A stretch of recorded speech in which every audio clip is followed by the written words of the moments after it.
আসসালামু আলাইকুম রহমতুল্লাহ। কি অবস্থা সবার, কেমন আছেন? আমাদের হাতে গত 1.5 মাস আগেও কিন্তু অনরের X9C 5G ফোনটি ছিল। এখন কিন্তু তারা তাদের ছোট ভাইটাকে নিয়ে আসছে, সেটা হচ্ছে অনর X9C স্মার্ট 5G।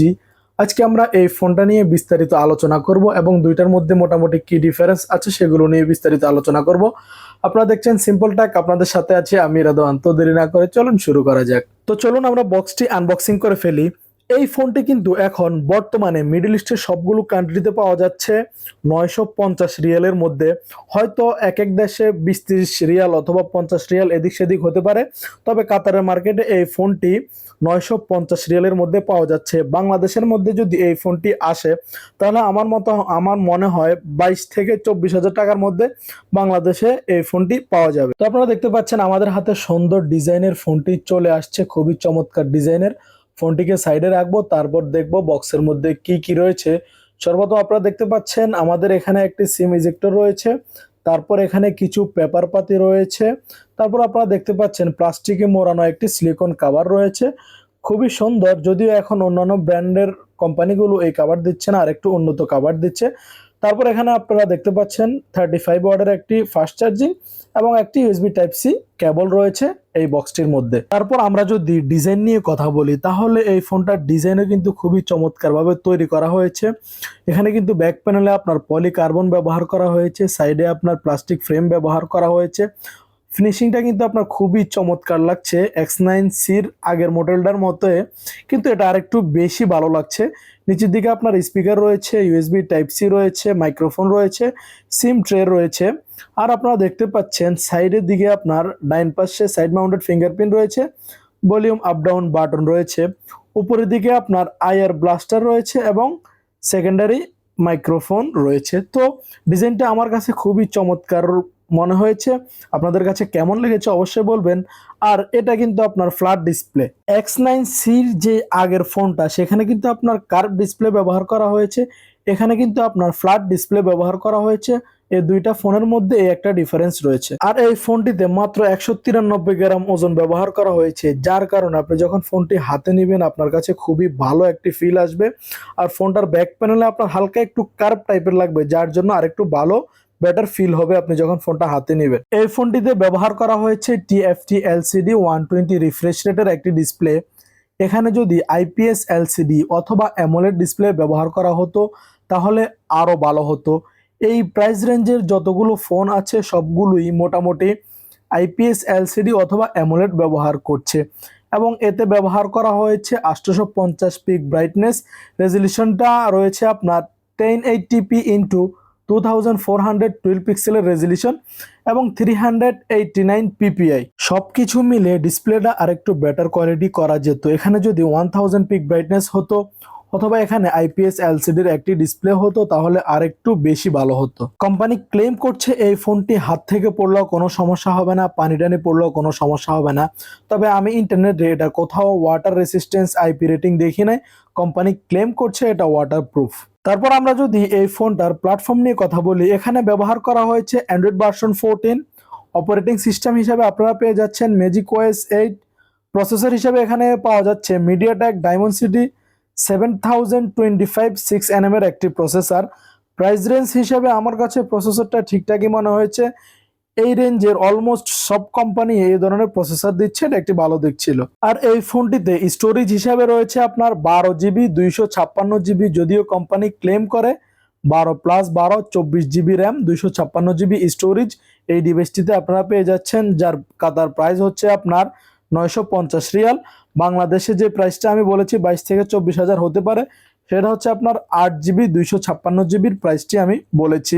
আর এই ফোনটিতে আপনারা চাইলেও কোনো প্রকার এক্সট্রা মেমোরি কার্ড ব্যবহার করতে পারবেন না। অনরের বেশিরভাগ ফোনগুলোর মধ্যে এই প্রবলেমটা দেখা যায়, তারা এক্সট্রা মেমোরি কার্ড ব্যবহার করে না। তারপর আমরা যদি এই ফোনটার মেইন ক্যামেরা নিয়ে কথা বলি তাহলে এখানে ব্যবহার করা হয়েছে 108 মেগাপিক্সেলের ক্যামেরা এবং 5 মেগাপিক্সেলের আলট্রা ওয়াইড অ্যাঙ্গেলের ক্যামেরা। এখন আপনারা যে ফটোটি দেখতে পাচ্ছেন এগুলো কিন্তু এই ফোন দিয়ে নেওয়া 108 মেগাপিক্সেলের ক্যামেরায় তোলা।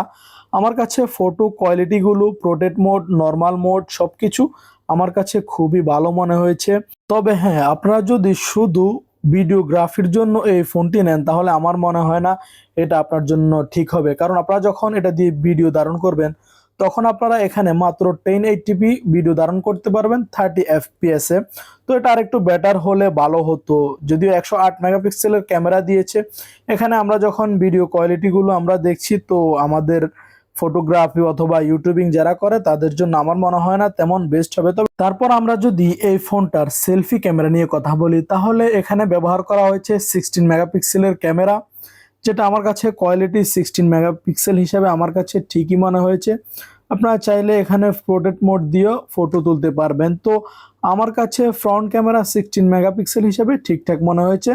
তবে এই ফ্রন্ট ক্যামেরা আপনারা মাত্র 1080p 30 fps ভিডিও ধারণ করতে পারবেন।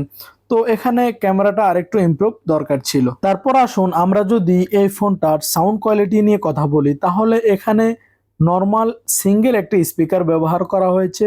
এখানে যদি ডুয়েল স্টুডিও স্পিকার হতো তাহলে ভালো হতো। সিঙ্গেল স্পিকার ব্যবহার করেছে এবং এখানে যদি মিনিমাম 300% ভলিউম হতো আরও ভালো হতো। তো আমরা এখানে তেমন কোনো কিছুই দেখি নাই। এখানে ব্যবহার করা হয়েছে সিঙ্গেল স্পিকার এবং কত পার্সেন্ট সাউন্ড রয়েছে সেটা এখানে দেখা যাচ্ছে না, নর্মাল সাউন্ড এখানে ব্যবহার করা হয়েছে।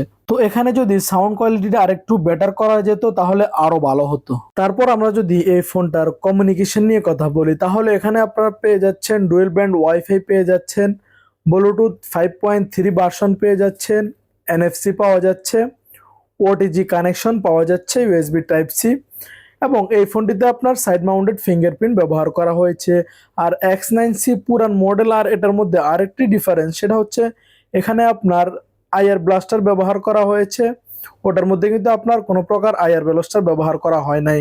আর এই ফোনটিতে সাইড মাউন্টেড ফিঙ্গারপ্রিন্ট ব্যবহার করা হয়েছে। যদিও এই রেঞ্জের কাস্টমারের চাহিদা থাকে ইন ডিসপ্লে ফিঙ্গারপ্রিন্ট, যদি ইন ডিসপ্লে ফিঙ্গারপ্রিন্ট হতো তাহলে আরেকটু বেটার হতো। সর্বশেষ যেই স্পেশাল বিষয়টি সেটা হচ্ছে এত স্লিম হওয়া সত্ত্বেও, মাত্র 193 গ্রাম হওয়া সত্ত্বেও এই ফোনটিতে আপনার 5800 mAh এর ব্যাটারি ব্যবহার করা হয়েছে। অনর কিন্তু তাদের প্রত্যেকটা ফোনে খুবই বড় বড় ব্যাটারি দিচ্ছে। অনেকটা স্লিম ফোন হওয়া সত্ত্বেও তারা কিন্তু তাদের ফোনে খুব বড় বড় ব্যাটারি দিচ্ছে। সেই ক্ষেত্রে এটা তো কিন্তু তারা কোনো কিছু কমতি রাখে নাই। এতেও ব্যবহার করা হয়েছে 5800 mAh এর ব্যাটারি, সাথে রয়েছে আপনার 35 ওয়াটের ফাস্ট চার্জিং। তো এখানে যেহেতু এত বড় একটি ব্যাটারি দিয়েছেন, কমপক্ষে চার্জিং ওয়াটটি 66 ওয়াট দিলে আরেকটু বেটার হতো। ওভারঅল যদি সবকিছু হিসাব করি, প্রাইস রেঞ্জ হিসাব করি, আমার কাছে ডিসপ্লেতে ছাড়া বাকি সবকিছু আমার কাছে ঠিকঠাক মনে হয়েছে। Camera quality, performance, refresh rate সবকিছু মিলে আমার কাছে ঠিকঠাক মনে হয়েছে। আপনাদের কাছে কেমন মনে হয়েছে এবং কোনটা আরেকটু বেটার হলে ভালো হতো অবশ্যই কমেন্ট করে জানাবেন। আশা করি আপনাদের কাছে ভিডিওটি ভালো লেগেছে। যদি ভিডিওটি ভালো লাগে অবশ্যই আমার চ্যানেলটিকে সাবস্ক্রাইব করে দিবেন। আর যারা অলরেডি সাবস্ক্রাইব করেছেন তাদেরকে অসংখ্য ধন্যবাদ। আসসালামু আলাইকুম ওয়া রাহমাতুল্লাহি ওয়া বারাকাতুহু।